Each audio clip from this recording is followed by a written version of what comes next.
God will restore you. Ibabalik ka ng Diyos kung saan tayo dapat nandoon. Purihin ng Diyos, ngayon pong araw na ito, tayo ay muling magde-devotion. Good morning po sa inyong lahat. This is your Ate Mabs and welcome po sa ating pong live daily devotion dito po sa Ate Mabs TV at sa God Loves You Movement Facebook page at sa YouTube channel Ate Mabs TV. Good morning! Magandang umaga po sa inyong lahat. Welcome po. Today is Monday, July 21. Good morning po sa inyong lahat. So, nakaka-bless naman po, ano? Tayo ay muling nakapag-devotion kahit wala pa tayong internet connection and praying tayo na ma-sustain natin at walang interruption ang ating maging devotion today. And praying din na ma-restore na yung aming internet connection. Magdadalawang linggo na po. Okay. So, habang tayo po ay share ng ating live devotion this morning para sa ating pong spiritual wellness, ay buksan na po ninyo ang inyong Bible sa Jeremiah 31 verse 25. Yan. So, 31 verse 25. Yan po ay nasa Lumang Tipan. Sa Tagalog, yan po ay Jeremiah 31 verse 25 na matatagpuan po sa page 791 ng ganitong Bible. Kung pareho po tayo ng Bible, nasa page 791 po yan. Narinig niyo po ba yun? Hallelujah. Ang lakas ng ating Maulang umaga po. Ayan. Maulang umaga po sa inyong lahat. Best Jane, Ate Marilyn, ayan. Good morning, Ate Ella. Magandang umaga po. Good morning po sa inyong lahat. Ayan. So, mag-share lang po ako ng mabilis para po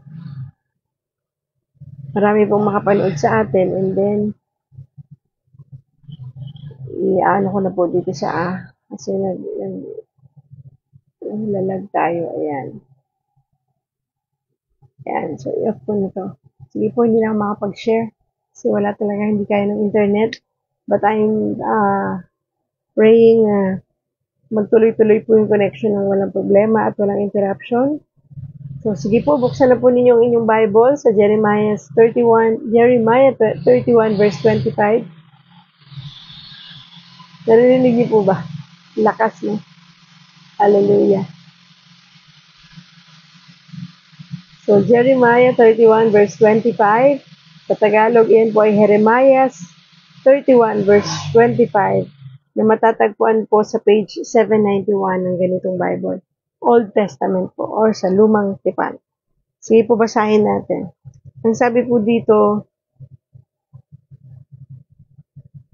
Jeremiah 31 verse 25, New International Version.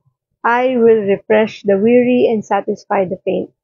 Sabi naman po sa Tagalog, Jeremiah 31 verse 25, magandang balita, Biblia. Bibigyan ko ng inumin ang nauuhaw at bubusugin ang nanlulupaypay dahil sa matinding gutom. Purihin ng Diyos. Sa pagkabasa ng kanyang salita, manalangin po tayo. Panginoong Diyos na makapangyarihan sa lahat, kami po ay nagpapasalamat at nagpupuri sa iyong kaluwalhatian, kadakilaan. Maraming salamat po sa katapatan mo, Panginoon, sa aming mga buhay. Maraming salamat po at kami ay nagising ngayong umaga upang makapagpuri sa iyo. Salamat po, O Diyos, sa kalakasan na patuloy mo pinagkakaloob sa amin. Salamat po, Panginoon, sa kagalingan na patuloy mong ibinibigay upang kami po ay makakilos ng maayos at malaya sa bawat araw ng aming paggising. Salamat, Panginoon, sa buhay na walang hanggan. Salamat po sa pag-ibig mo, Panginoon. Puspusin mo kami ng iyong banal na spirito at ng iyong pag-ibig ngayong araw nito upang malinaw naming maunawaan ang mensaheng nais mong ihatid para sa amin. Gamitin mo ako, Panginoon. Itago mo ako sa iyong likuran. At nawa, O Diyos, idako mo sa page na ito at sa channel na ito ang mga taong nais mo makapaginig ng iyong mabuting balita. We love you, Lord. We praise you and we honor you. And we bring back all the glory and praises. In Jesus' name we pray. Amen and amen. Thank you, Lord. Thank you, Jesus. Hallelujah. Sige po. Ang ating pong verse na pagninilayan ngayon, again, ay matatagpuan sa Jeremiah 31 verse 25 na sabi po sa New International Version, I will refresh the weary and satisfy the faint. Sa Tagalog, Jeremiah 31 verse 25, magandang balita, Biblia, ang sabi dito, bibigyan ko ng inumin ang nauuhaw at bubusugin ang nanlulupaypay dahil sa matinding gutom. Hallelujah. Praise the Lord. Ito po ay naisulat para sa mga taga-Israel. At napakagandang pangako ng sinasabi ng Diyos na bibigyan ko ng inumin ang nauuhaw. Kasi sino ba ang ating living water? Di ba ang Diyos? At bubusugin ang nanlulupaypay dahil sa matinding gutom. Sino ba ang bread of life? So ito po ay hindi lamang tumutukoy sa pisikal na pangangailangan ng ating katawan, kung hindi maging sa ating spiritual na pangangailangan. Purihin ng Diyos. So the title of our devotion this morning is God will restore you. God will restore us. Diba? Ibabalik tayo ng Diyos kung saan tayo nararapat at kung ano ang para sa atin. Ganun kabuti ang Diyos. At nakakatuwa po, no? Ang ganda ng ating topic this morning. So, kung pwede niyo pong i-share ang ating live na ito para sa ating spiritual wellness, ay i-share po ninyo para marami po ang makapanood. Hindi po ako makapag-share ngayon kasi mahina ang internet natin dahil tayo po ay naka-data lang. Nasabi po dito, have you ever walked through a desert or been in a desolate area? Naranasan mo na ba na maglakad sa isang disyerto o sa isang lugar na sobrang walang tao, ikaw lang na nandun?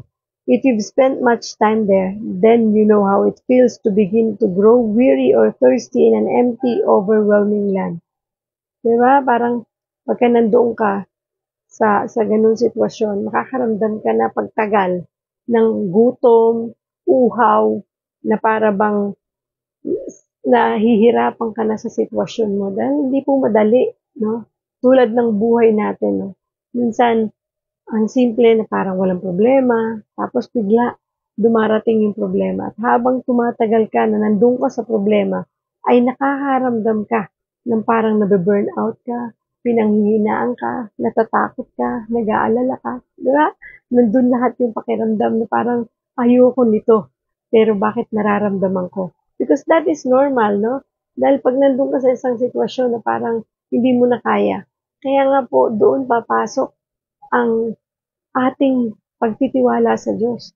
Dahil lahat ng tao naman, di ba, nagkakaroon ng problema, pagsubok, sakit karamdaman.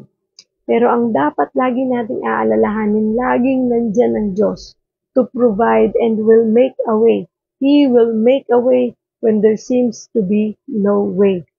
Siya talaga ang tunay na tutugon at magbibigay ng solusyon para dyan. The people of Israel often found themselves in the desert. They found themselves within seasons of desolation and abandonment. So, kung nababasa niyo na po, or nabasa niyo ng Old Testament, ang Israel po, sila talaga noon pang Old Testament, nung lumang tipan, sila ang unang nakaranas ng sobrang abandonment. Na parang feeling nila, pinabayaan sila, wala na silang masulingan, parang feeling nila, isolated sila, desolated sila, na parang walang tutulong sa kanila, diba? Ganun ang pakiramdam nila. So, minsan ba nararanasan natin yung ganung pakiramdam na para bang mag-isa na lang ako? Parang lahat ng tao, no, hindi naniniwala sa akin. Parang lahat ng tao kontra. Parang lahat ng tao ayaw sa akin. Parang hindi nila ako naiintindihan. Hindi nila naunawaan yung nararamdaman ko. Diba? Ganun yung minsan nararamdaman natin. Kaya nakaka-feel tayo ng we're all alone. Hindi natin alam kung paano gagawin. Kasi mag-isa na lang tayo. Yun ang pakiramdam natin. Pero, kung kayo'y anak ng Diyos, never tayong naging mag-isa o solo sa buhay. Lagi natin kasama ang Panginoon sa kahit na anong ating pinagdaraanan. So sabi dito, they found themselves within seasons of desolation and abandonment. Over many years of being in the desert, they became exhausted and tired. Diba? No, parang tayo lagi, no? Nakakatuwa itong ating pinag-uusapan. Kasi katulad ng Israel, nakaramdam sila na parang sila ay exhausted, pagod na. Ganon din tayo sa buhay natin ito. Nakakaranas tayo ng panahon na parang pagod na tayo, hirap na tayo, para bang hindi naman nakakapagod kung titingnan yung ginagawa natin, pero emotionally and mentally, pagod na tayo. Na parang gusto mo nang sumuko, ayoko na. Na feeling pa nga ng iba, ay parang hindi natatapos itong problema ko. Parang hindi ako nakakaalpas dito. Parang patuloy na ganito na lang ba ang buhay ko. Lagi na lang ako may problema, lagi na lang ako may pagsubok. Alam niyo po ba, number one na nangyayari, kung bakit lagi nating nasasabi yan? Kasi, ang i-check mo, saan ka nakatingin? Kasi pag nakapokus tayo sa problema, sa pagsubok, sakit karamdaman, yan at yan ang palagi nating makikita. Yan at yan ang lagi nating mararamdaman. Kasi doon ka nakatingin. Ibaling mo sa Panginoon ang paningin mo. I-focus mo sa Diyos. I-focus mo sa Diyos na may kayang gawin sa buhay mo. Ano ang kanyang kayang gawin? Ano ang kanyang attributes? Ano ang kapangyarihan ng Diyos para tulungan ka sa kung anong pinagdaraanan mo. Kasi di ba napansin niyo po, the more tayo tumitingin sa problema, the more ka kinakabahan, the more ka natatakot, the more ka napapagod, the more ka na nag-aalala. Kasi doon ka nakatingin eh. Pag nasa Panginoon tayo, yung perspective natin, yung pananaw natin sa buhay, dapat nagbabago.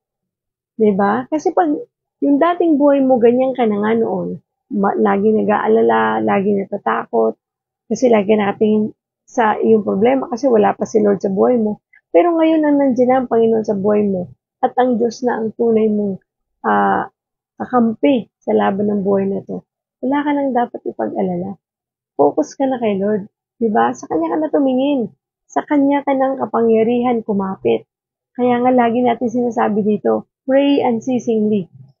Magbasa ng Bible every day. Para nang sa ganun, doon tayo kukuha ng lakas para pagtagumpayan natin ang ating buhay. Kasi the more nyo binabasa ang Bible, the more nyo nakikilala ang Diyos, the more kang tumatatag. Na kapag dumadaan ka sa pagsubok, lagi mong maaalala, oo nga, hindi ako pababayaan ng Diyos. At sabi pa, di ba, sa 1 Corinthians 10:13 na hindi lahat ng tao ay dumaranas ng pagsubok. Hindi lang ikaw, hindi lang ako, tayong lahat. Pare-pareho tayo ng dinaraanan. So, doon mo marirealize na oo nga, no? Tapos, maalala mo pa yung verse ng trust in the Lord with all your heart and lean not on your own understanding.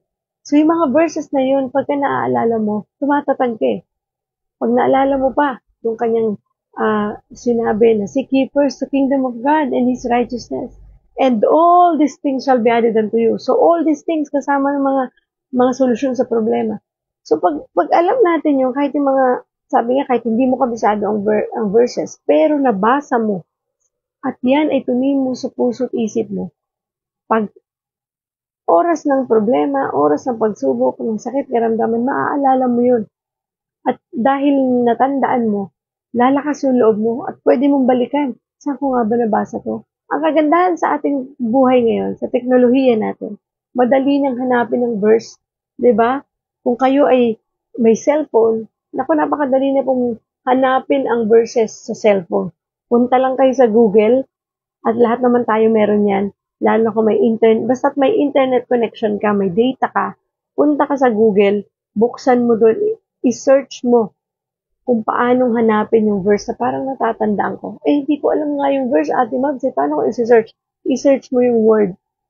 I-search mo yung word, for example, restore. Halimbawa, word na ako'y pagagalingin ng Diyos. Kung ba nabasa ko sa pagagalingin ako ng Diyos? I-search mo sa Google, tapos lagay mo verse. Pagagalingin verse. Yan. Pag sinearch mo po yan sa Google, lalabas yan eh. Ganong katalino yung si Google.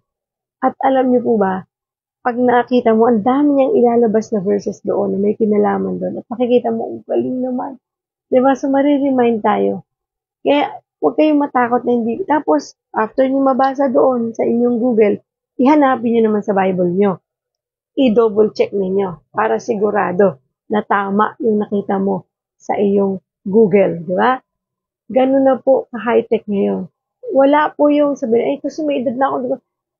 Please, kailangan natin mag-adapt, mag-evolve. Hindi po pwede na hindi tayo sumabay sa mundong ito. Yung teknolohiya, total, lagi ka nang may cellphone. Hawak mo naman yung cellphone mo. Alam mo nga kung paano mo ito mapapanood itong devotion natin eh. So magagamit mo din po ito para sa pagbabasa ng Bible. Meron din po mga Bible app. Meron na kayong magagamit sa inyong cellphone. Kung hindi nyo alam kung paano i-download yung inyong mga app, patulong sa mga anak, sa apo, para ma-downloadan kayo ng mga Bible app. YouVersion Bible app, pwede niyo pong i-search yan sa sa Play Store para ma-download niyo para madali niyo mahanap yung mga verses sa Bible. Meron na kayo nito, meron pa kayo ng gadget para o ng cellphone para mabasa niyo ang Bible. Kaya wala na pong dahilan para sabihin hindi ako makapagbasa ng Bible. Pero meron kang cellphone. Diba? O yung iba nga, meron na nga nito, pero never nabubuklat eh. Diba? So, ano pang dahilan natin upang hindi tayo matuto sa salita ng Diyos at upang hindi natin makilala ang Diyos at di natin malaman ang patungkol sa Kanya. Nang sa ganun, tumibay tayo sa ating pananampalataya. Tumatag tayo para po tayo makapagpatuloy sa paglilingkod sa Kanya. At hindi tayo makaranas ng mga naranasan ng Israel na exhausted sila, tired na, overwhelmed, yung parang hindi na alam po anong gagawin. Kasi when you seek God, magdasal tayo, lumapit tayo sa Diyos, tutulungan tayo ng Diyos para pagtagumpayan natin yung ating pinagdaraanan. Kasi lahat tayo, kahit ako, wala pong exempted sa problema. Lahat tayo dumaranas yan. At isa lang ating panghawakan, ang salita ng Diyos, ang kanyang mga pangako na matatagpuan sa Bible, sa cellphone. I-maximize yung cellphone sa paggamit sa salita ng Diyos. Huwag na kung saang-saang bagay nyo gamitin ang cellphone sa panonood ng kung ano-ano. Magbasa na lang po tayo ng Bible using our cellphone. Kasi may narinig ako sa mga senior, no, na mga kaibigan din natin, na mas gusto daw nilang magbasa sa cellphone ng Bible kasi napapalaki nila, na ma-maximize ng tao. Di ba napapalaki nyo? Kasi daw pagka dito, minsan hirap na hirap silang magbasa dahil maliliit daw ang sulat. So dito sila nagbabasa para napapalaki nila. Di ba napapalaki dito yung mga words? So para daw po madali nilang mabasa. So yun po, di ba? Magamit natin ang inyong cellphone sa ganung bagay. Huwag niyong hayaan na ang cellphone nyo, ginagamit nyo na sa pananood ng kung ano-anong mga videos dyan, pag-chat, pananood nitong ating devotion, gamitin nyo rin po ang inyong cellphone sa pagbabasa ng Bible. Okay? Kasi ano na po ang teknolohiya, sumabay tayo. Wala po sa edad yan. Kapag gusto natin matutunan yan, kakayanin natin yan. Tsagain nyo lang. At andyan naman ang mga anak, mga apo, para gabayan kayo. O, mga apo, mga anak, tsagain nyo naman ang inyong mga nanay, ang inyong mga lola sa pagtuturo, ha? Huwag naman agad mainit ang ulo. Magtatanong lang ang lola, magtatanong lang ang nanay, galit na. Na para bang, di ba, parang bang, ang feeling tuloy naming mga matatanda pag ginaganon nyo kami, parang ang bobo-bobo na. Sorry sa word ko, Yung bang parang, bakit naman ganun, di ba? Namantalang nung sila ay nag-aaral pa lang magsulat, magbasa, nung sila'y maliliit, ganun natin sila tsinaga para matuto silang bumasa at sumulat. Tapos tayo ngayon, na lumalapit sa kanila, ay hindi tayo mapagtsagaan para tayo turuan sa mga bagay na alam nila. At tayo naman ngayon ay nag-a-adjust, di ba? Sana po magtulungan tayo. Okay, sa mga nakakapanood nito ng mga kabataan, mga anak, mga apo, please, tsagain nyo, mga nanay nyo, mga lola nyo, lolo nyo, mga tatay nyo, kapag nagtatanong kung paanong gamitin ang kanilang cellphone sa pagbabasa ng Bible, turuan po natin ng may tiyaga at ng may pasensya. Okay? Kasi talaga pong hindi madali para sa amin, no? Lalo na sa mga talagang may mga edad na, mga 60, 65, 70, na aralin ito. Wala pong ganito sa panahon namin. Kaya kailangan namin ng tulong ninyo. At naway pagtiyagaan ninyo kami pagpasensyahan. Di ba? So ayan, napalayo na yata yung aking, pero malaking tulong po ang ating pong technology ngayon para gamitin natin, i-maximize, dahil wala tayong magagawa nandiyan na yan eh. Kailangan na natin sumabay. Okay? So, sabi po dito, in the midst of one of those seasons, ng mga panahon ng mga Israelites, God began to speak promises to them through the prophets. God spoke prophecies about the future. He promised them that He would refresh them and satisfy them in the midst of dry and difficult seasons. So, marami pong pangako ang Diyos noong panahon ng lumang tipan sa mga Israelita. During the time na sila'y sagana, during the time na sila'y naghihikahos, marami pong pangako ang ibinigay ng Diyos para sa kanila sa pamamagitan ng mga propeta. At kung may pagkakataon at ini-encourage ko kayo, basahin po ninyo ang kabuuan ng chapter 31 para mas maunawaan ninyo ang konteksto ng ating verse na binabasa at pinag-aaralan ngayon. So, sabi dito, while we may not be Israelites walking through the wilderness, we still follow and walk with the same God who walked with them.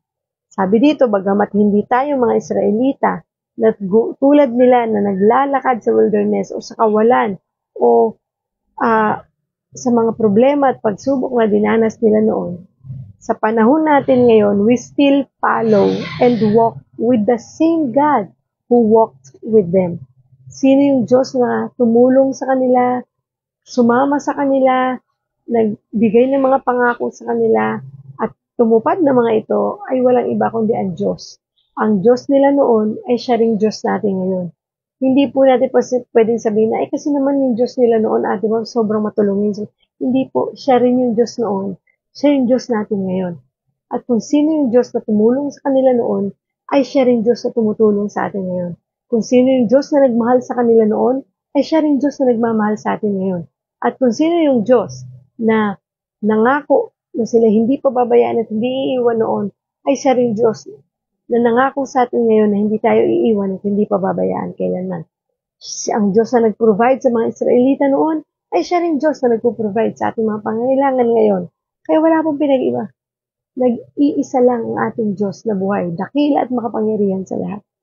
So, sabi dito, and if we're being honest, our spiritual lives can sometimes feel like walking through a dry desert. Some seasons of life are exhausting and difficult to persevere through. Diba? Totoo naman po. Magkakaiba man tayo ng kwento ng buhay, pero lahat tayo talagang tunay na dumaan sa dry desert ng buhay natin. Sa mga panahon na tayo ay pinanghihinaan, sa mga panahon na ang buhay spiritual ay nagkakaroon din ng panghihina, at talaga pong dumaan tayo sa exhausting life or difficult na ipagpatuloy o i-persevere yung buhay natin. Di ba? May mga pagkakataon na minsan parang gusto ko nang sumuko. Parang ayoko na. Sabi ko nga sa inyo, ang susukuan mo ay yung isuko mo ito sa Diyos. Pero yung sukuan mo yung buhay mo at laban ng buhay mo, huwag mo gagawin yun. Kasi ang buhay ay punong-puno ng pag-asa, lalo't kung ikaw ay nasa piling ng Diyos. Lalo't kung ikaw ay tunay na naniniwala at nagtitiwala sa Diyos, ang buhay ay punong-puno ng pag-asa. Dahil laging ang Diyos ay tutulong, magpo-provide ng wisdom, nagbibigay ng wisdom upang tulungan tayo kung paano natin pagtatagumpayan ang buhay na ito. Kung anong dapat gawin at kung paano ito gagawin. At magugulat ka, yung problema mo, yung isang araw, yung isang linggo, yung isang buwan, ay isang magandang patotoo na ngayon. Isang magandang kwento na. Diba? Kasi gano'n naman talaga eh. Pag nandun ka, sa panahong may problema ka, talagang parang exhausted ka, di mo alam gagawin, lito-lito ka, di mo alam kung, kaya laging, di ba, sabi, stop, manahimik ka muna, huwag ka masyadong mag-alala, dahil walang maitutulong ang pag-aalala. Stop, pause, then you pray. Di ba? Mag-pray ka instead of, ang tawag doon, yung guluhin mo yung sarili mo at magpanik at mataranta ka. Wala namang may tutulong yun eh. Kasi pag nataranta tayo, nagpanik tayo, mas lalo tayo magkakamali sa desisyon na gagawin natin. So before ka mag-decide, before ka mag-isip ng kahit na ano, you pray. Okay? Mag-pray ka. Manalangin ka. Tumawag ka sa Diyos at magtiwala ka na meron siyang gagawin at itutulong. At nawa, pag nangyari na ang katuparan o nasagot na ang iyong problema, nagkaroon ng solusyon, huwag mo namang angkinin huwag mo namang angkinin yung merit, yung glory. Diba? Ibalik mo naman sa Diyos ang pasasalamat, ang papuri, dahil kahit anong sabihin mo, siya pa din ang tumulong sa'yo kung bakit mo na solusyonan yung problema mo. Hindi dahil magaling ka, hindi dahil madiskarte ka, kung hindi binigyan ka ng Diyos ng wisdom para maisip mo at magawa mo ang solusyon na yan kung bakit mo yan nagawa. Diba? Sana wag natin kalimutan yan na mag-thank you Lord, papurihan ng Diyos, pasalamatan ng Diyos sapagkat siya ang tunay na tumulong sa atin. Diba kasi minsan nakakalimutan natin magpasalamat sa Diyos na para bang naiisip mo, ay ako kasi gumawa nun eh, magaling kasi ako. Kung hindi ko diniskartehan yan, hindi yan magkakasolusyon. Kung hindi ako gumawa ng paraan, saan ang galing yung talino mo para magawan mo yan ng paraan? Saan ang galing yung karunungan mo para madiskartehan mo yan? Kung hindi ka ginabayan ng Diyos, maaaring hindi mo yan naisip. Dahil sa sobrang mong kaaligagaan, sa sobrang mong pagkalito, sa sobrang mong pag-iisip, sa sobrang mong katarantahan, at sa pagpapanik mo, sa tingin mo, kung wala ang Panginoon, maiisip mo yung bagay na yun, hindi mo maiisip yun. Kasi wala kang ibang gagawin kundi malito at mataranta. Pero the moment na nagdasal ka, kahit mataranta ka, lalagyan ka ng katalinuhan at karunungan ng Diyos para maisip mo kung anong dapat mong gawin sa problemang kinakaharap mo. At sana, pag sinabi ng Diyos yan sa'yo, pakinggan mo. Sundin mo. Diba? Kaya nga ganun nangyari, diba? Sinunod mo. Kaya nagkasolusyon ng problema mo. Kasi sinunod mo kung anong sinasabi ng Diyos sa'yo. Sa kahit na anong problema ng buhay mo. Yan man ay sa trabaho mo, yan man ay sa negosyo mo, yan man ay sa eskwelahan mo, yan man ay sa bahay nyo, sa pamilya nyo, whatever problem, tandaan mo, ang Diyos ang nagbibigay ng wisdom, karunungan, katalinuhan, kung bakit mo nasolusyonan ang problemang kinakaharap mo. Diba? Ang saya, no, na after ng mga problemang ito, maiisip mo, ngayon, kwento na lang siya. Isa na lang siyang buhay na patotoo. And thank God. Sabi ng iba, hindi naman nasolusyonan natin, hanggang ngayon may problema pa eh. Then, don't stop praying. Don't stop trusting God. Pray. Continue to trust God. And He will make a way. Doon din ang ending niyan kapag nagpatuloy ka na magtiwala sa Diyos. Ang ending din yan, matatapos at matatapos din yan. Lagi mo sinasabi dito, di ba? Tulad ng bagyo na meron tayo ngayon, hindi naman po babagyo habang buhay. Babagyo, isang araw, 2 araw, 3 araw, 1 linggo, pero titigil din yan. Matatapos din yan. At pag natapos siya, magliliwanag, aaraw, sisikat ang araw, babalik sa pagpayapa. Ganon din ang buhay natin. Ang problema ay parang bagyo. Hindi po yan mananatili habang buhay. Diba? Sabi ng iba, ako ate mo, hanggang ngayon may problema. Hanggang ngayon hindi natatapos eh.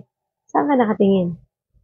Saan ka nakafocus? Sa problema o sa Diyos na solusyon ng problema? So check your heart. I-check mo yung sarili mo.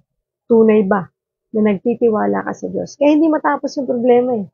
Kasi hindi mo pa isinusuko sa Diyos. Isuko mo. Surrender everything to the Lord. Pag sinuko mo sa Kanya lahat and you submit to God and trust Him that He will make a way, wala ka na dapat, di tapos na problema. Di ba? Ganun lang yun eh. And whatever happens, Lord, masolusyonan yan o hindi, I trust you. Matapos yan o hindi, I trust you. Diba? Your will be done, Lord. Kasi ikaw nakakaalam ng future nito eh.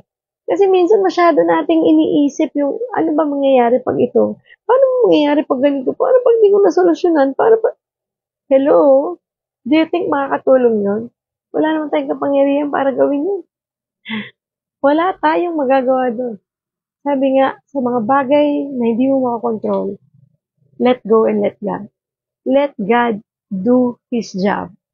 Huwag mong pangunahan yung trabaho ng Diyos. Diba? All you need to do is to trust Him. Maniwala ka pag gano'n ang ginawa mo, wala nang problema, tapos na. O bakit mo sasabihin hindi natatapos ang problema? Kasi hindi mo pinagkakatiwala. Okay? Yun po talaga ang number 1 doon at yun ang solusyon doon. Sa totoo lang, kahit wala pa nga yung problema, pero nagtiwala ka na, nandiyan pa yung problema, pero nagtiwala ka na sa Diyos, na nandiyan na yung solusyon, kahit hindi pa tapos yung problema mo, solve na yun dahil nagtiwala ka na sa Diyos. Nagigets niyo po ba ako? Yun talaga yun. Para magkaroon ka ng kapayapaan, makatulog ka ng mahimbing. Ang sarap ng tulog ng taong nasa Panginoon at nagtitiwala sa Diyos. Promise. Kasi lahat tayo may problema. Promise. Pero bakit hindi tayo pare-pareho ng nararamdaman? Lagi sinasabi ng iba, kasi ate mo, iba naman tayo eh. Iba naman yun sa'yo, iba naman yun sa akin. Di mo alam kung pare-pareho, di ba sinabi nga ng Diyos? Walang problema na hindi dinaanan ng bawat isa. Pare-pareho tayo ng pinagdaraanan at posibleng nauna ka lang, posibleng nauna ako sa mga ganyang klase ng problema. Pero yung sakit at kung paano natin ito i-handle, nakadepende yan sa'yo. Paano mo ba yan i-handle? Kaya nga perspective is one of the most important thing. Yung pananaw mo sa buhay, pananaw mo sa problema, ay malaking bagay, paayos mo yan sa Diyos. Kasi pag hindi naka-align sa Diyos yung pananaw mo, talagang yung problema, hindi matatapos. Hindi masasolve. Kahit solve na, tingin mo hindi pa rin. Wala tayong kapunuan, kakontentuhan because hindi si Lord ang sentro. Dapat si Lord. Okay? So, but in the midst of those seasons, God continues to refresh and satisfy His people. Sa mga panahon, satisfy His people.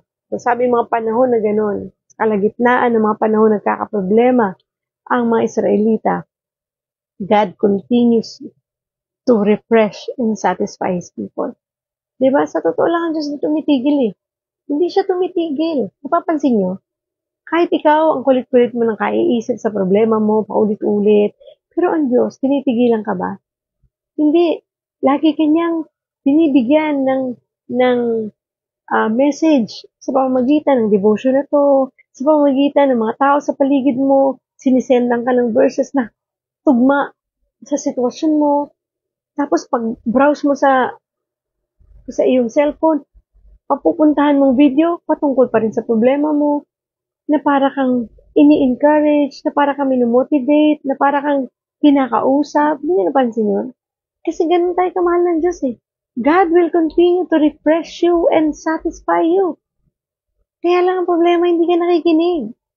Hindi tayo nakikinig. Diba? At hindi tayo sumusunod. Maaaring nakikinig ka, but you never obey. Hindi ka sumunod. Ang daming beses na sinabi ng Diyos on what to do and how to do it. But you keep on overthinking, you keep on, yung doing things na hindi naman makakatulong para ikaw ay manahimik, ikaw ay magkaroon ng kapayapaan sa puso. Di ba minsan, tayo na lang ang gumagawa ng problema sa buhay natin eh. Sa totoo lang. Di ba? Kasi, pinagkatiwala mo na sa Diyos. After may pagkatiwala sa Diyos, isip ka na naman ng isip. Hindi ko maiwasan eh. Hindi mo maiwasan kasi ayaw mong iwasan. Ibinigay mo na nga kay Lord eh. So, sino tayo para magmagaling pa kay Lord? Mas may gagaling pa ba sa Diyos na pinakamakapangyarihan sa lahat? An all-knowing God, all-powerful, almighty, diba? Omnipresent, ang Diyos na kahit saan nandun, ang Diyos na kayang gawin ng lahat, gawing posible ang imposible, ang Diyos na naglikha ng langit at lupa, naglikha sa lahat ng tao sa mundo, nagdududa tayo sa kakayahan niya para ayusin ang buhay natin. Alam nyo, minsan ang problema, tayo na lang din ang nagpapalala. Sa kaiisip ba natin, magkakasolusyon tayo? Sabi nga sa Matthew 28, di ba? Kahit isang oras ay hindi kayang dagdagan ang buhay natin sa kaiisip ng problema at sa pag-aalala. Kahit mag-isip tayo magdamag, kahit magsulat ka magdamag kung anong solusyon mo para sa problema mo, do you think pag lumiwanag na at pagising mo bukas, may solusyon na kaya? Di ba wala rin naman? So why don't you trust the Lord sa process, sa mga ginagawa niya? Ang problema kasi, naiinip tayo. Huwag tayo mainip. God will make a way. At ang sarap kaya, no? Na ipagkatiwala ang buhay sa Diyos. Kasi sigurado, magkakaroon ka ng kapayapaan. Matatahimik ka. At, di ba, sabi niya, whatever happens, kaya nga, your will be done, Lord. Your kingdom come, your will be done on earth as it is in heaven. Kasi pag pinagkatiwala mo sa Diyos, wala ka nang dapat alalahanin. At ano man ang mangyari, Lord, handa ako dyan. Kasi ikaw may alam ng lahat eh. At isa lang ang sigurado ako doon, Lord. Ano man ang mangyari, hindi mo ako pababayaan, hindi mo ako iiwanan kailanman. Nandiyan ka pa rin palagi para sa akin. Diba? So pag gano'n naisip mo, I'm sure hindi ka naman natakot, hindi ka naman mag-aalala. Pagkatiwalaan natin ang Diyos. Pag kulang pa, yung iyong pagtitiwala, luhod lang, iyak lang, tawag lang sa Diyos, dasal lang, and read the Bible. Huwag ka titigil. Dahil doon mo lubusang makikilala ang Diyos. At doon mo lubusang mararanasan ang kanyang kapangyarihan. At doon mo lubusang makikita na totoo, tapat, dakila ang aking Panginoon.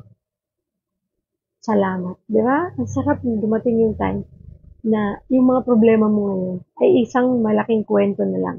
At isang malaking patotoo na lang. At yung kwento na yun magiging kalakasan na ng iba. Di ba? Alala ko naman si Ate Edgy. Yung kwento niya, namuntik na siyang, pinahintulutan niya po ako na ikwento ko to inspire everybody.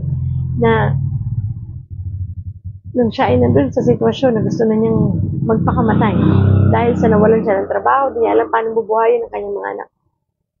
Ay napakabuti ng Diyos. Binabuksan sa kanya yung Bible at sa pagbuklat niya ng Bible, nabuklatan niya yung nasa Mateo na sinasabi na kung ang mga ibon ay hindi pinababayaan ng Diyos, ikaw pa ba na kanyang anak?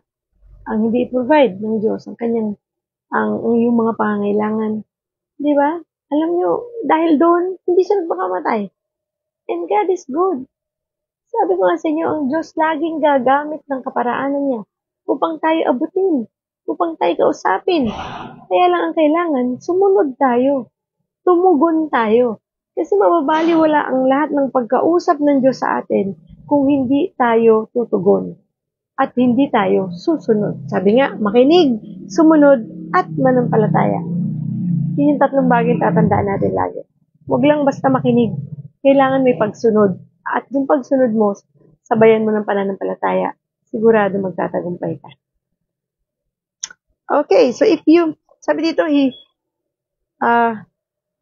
God continues to refresh and satisfy His people. He continues to uphold us when we are tired.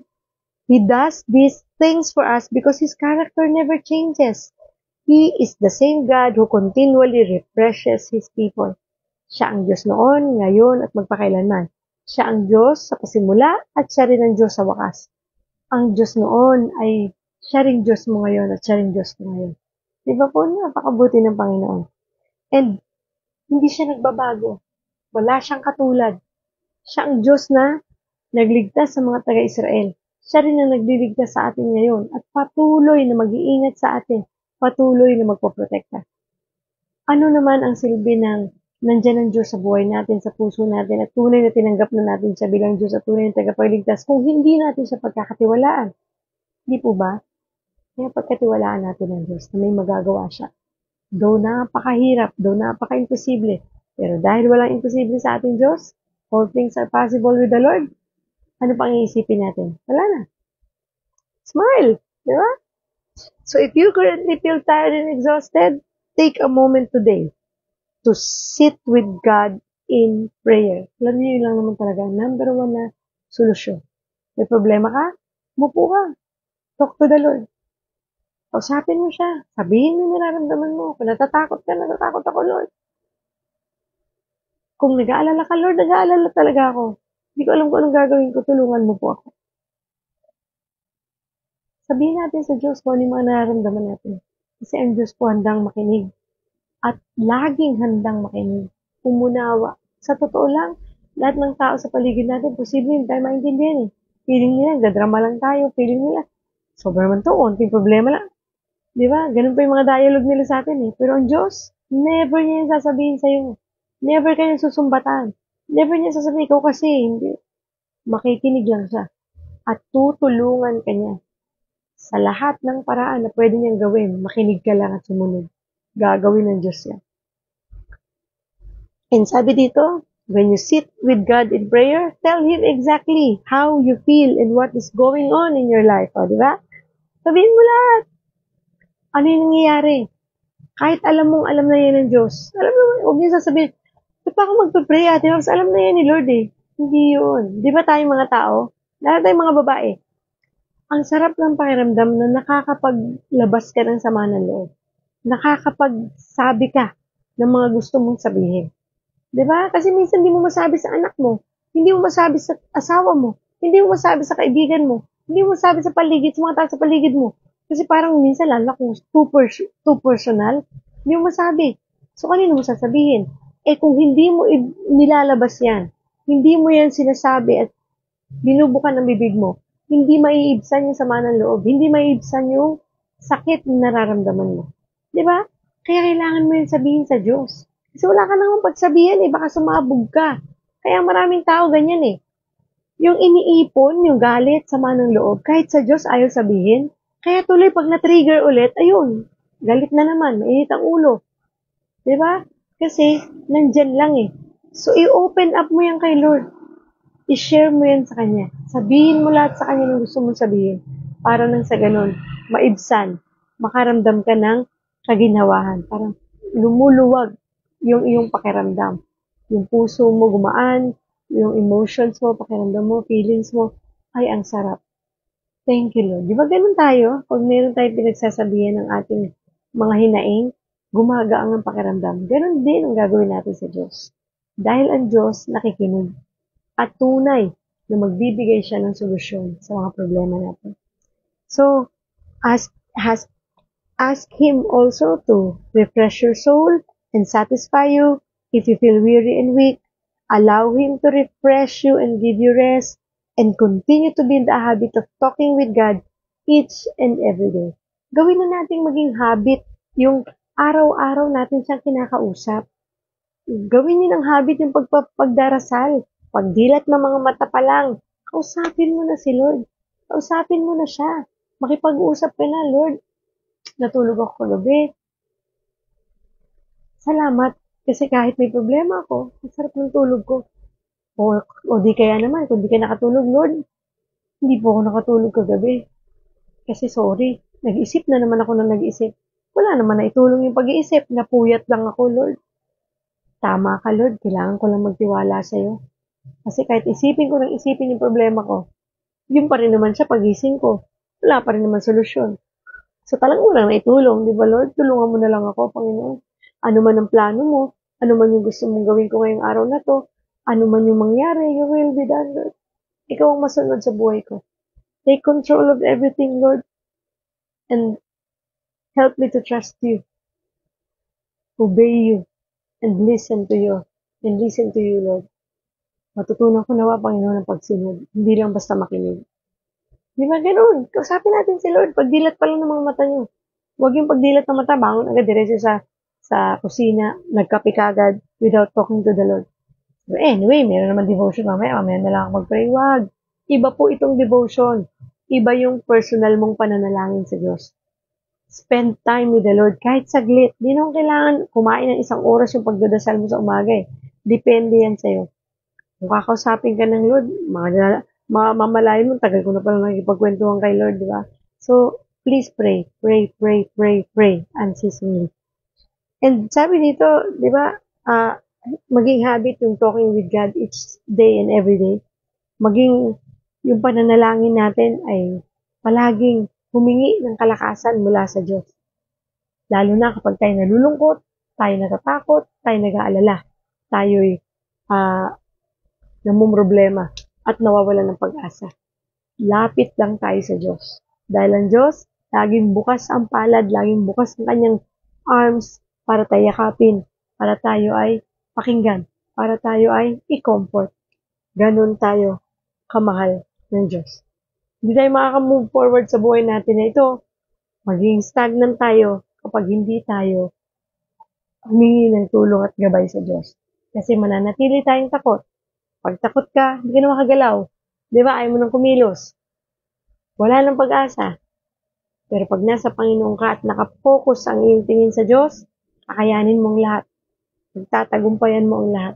Hindi madali ang takbo ng buhay na to. Sa totoo lang. Huwag kang mag-alala, hindi lang ikaw nakakaranas yan. Nararanasan ko rin yan.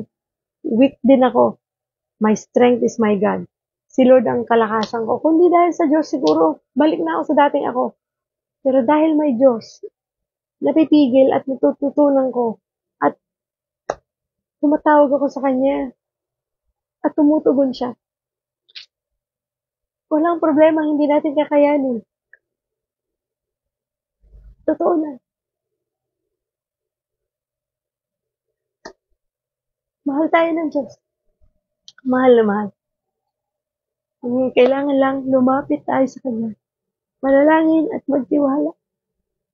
Let us pray. Father God, thank you for this day, Lord. Maraming salamat, Panginoon. Thank you. Alam mo, Panginoon, ang aming mga pinagdaraanan. Alam mo, Panginoon, ang aming mga hinaing, ang aming mga panalangin, ang aming mga problema, pagsubok, sakit, karamdaman. Tulungan mo po kami, Panginoon. Hindi po namin to kaya ng kami lang. Ikaw po ang aming kalakasan. Ikaw ang aming katagumpayan. Ikaw ang aming kakontentuhan. Ikaw ang aming buhay. Ikaw ang aming pag-ibig. Ikaw ang lahat-lahat, Panginoon. Ikaw ang magpuprovide ng lahat ng aming pangangailangan. Ikaw ang tutulong sa amin, Panginoon, upang mapagtagumpayan namin ang lahat ng ito. Ikaw lang din ang nakakaalam, Lord, kung ano ang tindi ng aming pinagdaraanan. Kung kaya't nais naming isuko ang lahat ng ito sa iyo at magtiwala ng buong buo sa iyo, Panginoon, na ang solusyon ay nahawak mo at ikaw ang kikilos para matulungan kami. Tulungan mo kami, O Diyos, na buong buo, 101% na magtiwala sa iyo. Kalimutan na ang aming kayang gawin sapagkat may limitasyon kami, Lord. May hangganan ang kaya namin gawin. Pero ikaw, you are a limitless God. Diyos na kayang gawin ang lahat. Kahit gaano pa ito ka-imposible, kaya mo itong gawin, Lord. Kaya mo itong solusyonan. Basta't magtiwala lang kami sa iyo. Maraming salamat po, Panginoon. At salamat, Lord. Alam namin, Lord, ikaw ang nagtuturo sa amin. Bibigyan mo kami ng wisdom para ituro kung ano ang tamang solusyon sa mga problemang kinakaharap namin. Tulungan mo kami, Panginoon, na lagi lang kaming sa pagsunod sa iyo. Lagi lang ang isip namin ay ikaw ang maparangalan. Ang isip namin, ikaw ang madakila. Ang isip namin naka-align, Panginoon, sa plano mo para sa amin lahat. Sa desisyon namin, sa mga plano namin, tulungan mo kami, Panginoon. Nanawa, O Diyos, ito ay laging naka-align sa iyo. Thank you for everything, Lord. Patawarin mo kami, Panginoon, sa mga panahon na kami ay nagdududa sa iyo, sa panahon na kami ay natatakot na lumapit sa iyo. Patawarin mo kami sa mga panahon na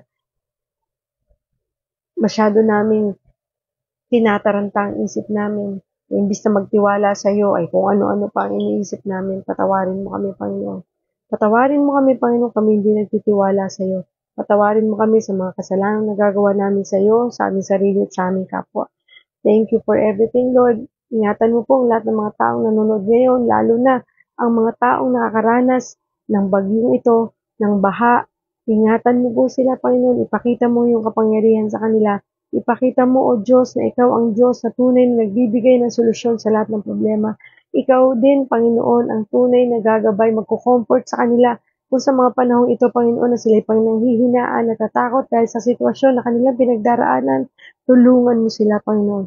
Bigyan mo sila ng kapayapaan ng puso at isipan. Bigyan mo sila ng, ng kapahingahan, Panginoon, na tanging sa iyo lang nagmumula. Thank you for everything, Lord God. I-bless mo po ang ating Mavs TV family, God Loves You Movement Ministry, ang God First Christian Ministry International, ganun din, Panginoon, ng Global Life University, ang lahat ng mga estudyante, professors, deans na napapaloob sa eskwelahan na ito. Salamat po, O Diyos. Thank you for everything. We love you, we praise you, we honor you, and we bring back all the glory and praises in Jesus' name we pray. Amen and amen. Maraming salamat po sa inyong lahat. Salamat po sa mga nanood ngayong umaga, sa mga tinag ni Ate Yesha. Thank you for watching. At kung di pa man ninyo nakasabay ngayon, pwede po ninyo itong panoorin ng replay. Kaya lang 1 month lang po ito mag-i-stay dito sa ating page. At kung mawala na at gusto nyo balikan, nandyan po yan sa YouTube channel natin. So thank you Best Jane, thank you Ate Marilyn, thank you Ate Ella, Ate Lilian, Pastora Alma, thank you po Kuya Alan, thank you Ate Edgy, thank you Ate Lucy, thank you Ate Lori, thank you po. Maraming salamat sa inyong panonood. Thank you Ate Marina Makatangay, thank you sa inyo pong lahat, sa buhay ninyong lahat. Ayan. Totoo, Ate Mavs, marami na ako napatunayan. God is a good God. Amen. Sabi ni Ate Lilian. Kaya nga po, ang mga bagay na yan ay panghawakan natin. Huwag natin bibitawan yung mga bagay na mga patotoo natin tungkol sa kabutihan ng Diyos. Hallelujah. Praise the Lord. God is good all the time, and all the time God is good. So maraming salamat po muli sa inyong lahat, and I hope to see you all again tomorrow. Nasa day 14 na po tayo today para sa ating pong daily Bible reading challenge. Sumabay po kayo, Book of Proverbs po tayo o sa Aklat ng Kawikaan. Chapter 14 na po tayo. Please, po tayo, sumabay. And also, mag-follow na po kayo sa ating Mavs TV at sa God Loves You Movement Facebook page. Kung hindi pa po kayo naka-follow para pag may live tayo or any updates or any uploads ay updated kayo. Ganun din po sa YouTube channel natin, ating Mavs TV, pa-subscribe naman po para po kung hindi na ninyo makita ang video dito sa platform nito, pwede nyo pa rin pong mapanood yan sa ating YouTube channel. Maraming salamat po sa buhay ninyo lahat. Continue to pray for me and for my family. Sama niyo ko lagi sa inyong panalangin. Kailangan ko rin po yan. Maraming salamat. God bless po sa inyong lahat. See you all again tomorrow sa atin pong daily devotion. At dun sa mga maulan pa ang lugar na sobrang lakas, hindi naman kailangan lumabas ng bahay, wag na po tayong lumabas. Stay safe and stay dry. Maraming salamat. God bless everyone. See you all again tomorrow. Bye-bye po. God bless. God loves you. Thank you, Lord. Thank you, Lord. Thank you, Lord. Thank you, Lord. Na-sustain natin, no? Walang interruption kahit nakadata tayo. To God be all the glory. To God be all the glory. Nabubulol ako. Thank you, Lord. Maraming salamat po. Napakabuti ng Diyos. Amen. God loves you.